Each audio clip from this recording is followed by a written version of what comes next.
अरे यह क्या आरोही, तुम फिर मोबाइल लेकर बैठ गई। शाम की दिया बाती की या बस फोन पर बतिया रही थी अपनी माँ से। मैं 2 घड़ी के लिए घर से बाहर चली जाऊं तो तुम अपने रिश्तेदारों को फोन मिलाती रहती हो। आरोही की साथ सुधा जी की जुबान से बिजली गिर रही थी। फोन रखते ही आरोही के दिमाग में उलझन हो गई थी। उसकी माँ दबी आवाज में आरोही से फोन पर कह रही थी, देखो ना आरोही, 3 दिन से बुखार है तेरे पापा को, उतर नहीं रहा। थोड़ी थोड़ी देर में इनको इतनी घबराहट होती है कि पूछो मत। तुझसे बात करना चाहते थे इसलिए फोन मिला दिया। सौरभ, आरोही का भाई, ले गया था पापा को हॉस्पिटल। कल तक देख लेते हैं, नहीं तो दूसरे डॉक्टर को दिखागे। आप भी हद करती हो मम्मी, पहले क्यों नहीं बताया? 2 घंटे की दूरी पर तो हूं मैं कल ही निकलती हूं। आरोही बोली, नहीं बेटा, आने की जरूरत नहीं है। क्या हम जानते नहीं कि तेरी सास को तेरा मायके फोन करना या मायके जाना पसंद नहीं है? बेवजह तेरे घर में तनाव हो जाएगा, माँ ने कहा।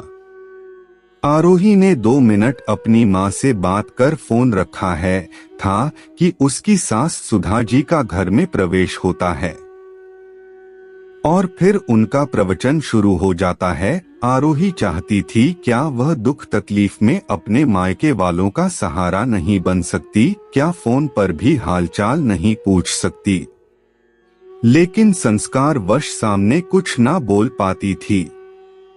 आरोहित भी सासू माँ का फोन धनधनाया। उधर से उनकी बेटी यानी आरोही की ननंद जया का फोन था। आरोही ने घड़ी की तरफ देखा।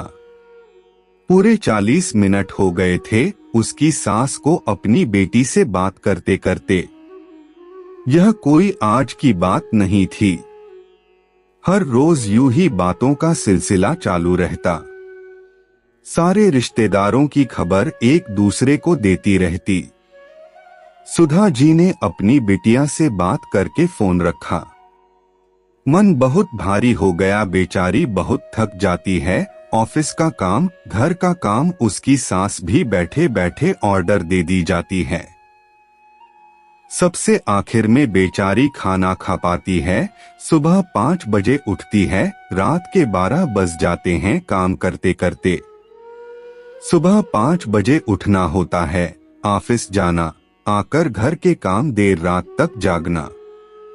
उसकी सास को समझ नहीं आता कि बहू भी इंसान है, मशीन नहीं। भूख बर्दाश्त करो और सबसे आखिरी में खाओ।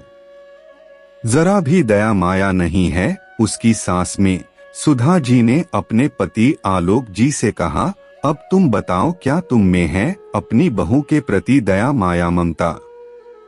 तुमने तो अपनी बेटी का चेहरा 4 महीने से नहीं देखा और उदास हो रही हो, जबकि रोज घंटा उससे फोन पर बात करती हो। तो सोचो, बहू तो 1.5 साल से मायके नहीं गई, क्या उसके माँ पापा उसको देखने नहीं तड़पते होंगे? हमारी बेटी तो ससुराल में रहकर भी फुर्सत से तुमसे अपने दिल की हर बात कहती है। तुम्हारे डर से बहू 2 मिनट भी अपने पीहर बात नहीं कर पाती। बेटी की तरह बहू को भी घर, स्कूल के काम, हमारी जिम्मेदारी सब देखना पड़ता है। हमारी अरे यह कैसा नियम बना रखा है कि जब तक हमारा बेटा रोहन घर नहीं आ जाता खाना नहीं खा लेता, बहू खाना नहीं खा सकती, चाहे रात के 11 बजे हो। यदि घर के बाकी लोगों को भूख बर्दाश्त नहीं होती तो बहू कैसे भूखी रह सकती है? एक बार बहू को बेटी की नजर से देखो तो सही, उसमें तुम्हें हमारी बेटी जया दिखाई देगी। सुधा, छोटी छोटी बातों को समझो और प्यार की खुशबू से घर को महकाओ। आलोक जी ने अपनी पत्नी को समझाया। सुधा जी आरोही को आवाज देते हैं, आरोही आरोही। कोई जवाब नहीं आया तो सुधा जी ने उसके कमरे में झांक कर देखा तो आरोही स्कूल का काम करते करते सो गई थी। सुबह 5 बजे से वो उठी जो थी। सुधा जी को अपनी बेटी की हालत याद आ गई। सुधा जी आरोही को जगाती हुई कहती हैं, आरोही उठो, चलो खाना खा लो। अरे सॉरी मम्मी जी, पता नहीं कब आंख लग गई।